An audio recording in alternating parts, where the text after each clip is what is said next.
The definition of a philosopher is to seek truth.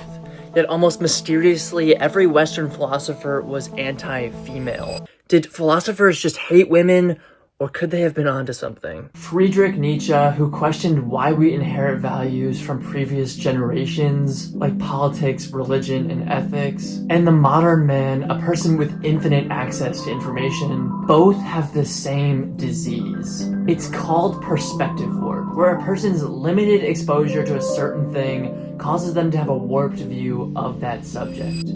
It can't be ignored that the people that laid the foundation for society itself all held anti-female views. But did they actually have a point? Well, in 1932, researchers in Greenland gathered up 80,000 11-year-old children, and they studied their markers of intelligence. And the conclusion from this test was that boys had a larger spread of intelligence, meaning that there were more at the bottom and more at the top. But today, numerous studies have not found a significant difference between boys' and girls' intelligence. And in 2026, women enroll in college 10% more than men do.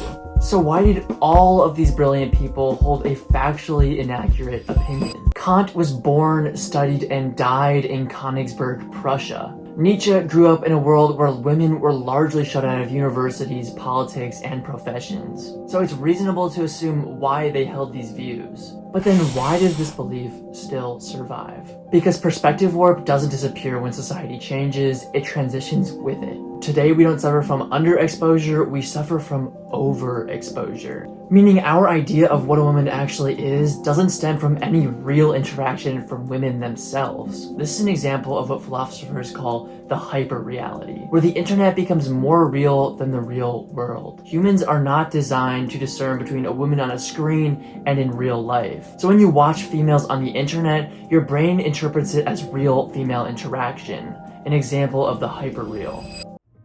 Perspective warp is when we mistake a narrow view for the whole truth. Kant inherited his view from his limited perspective on women. We inherit ours from a limited yet expansive feed.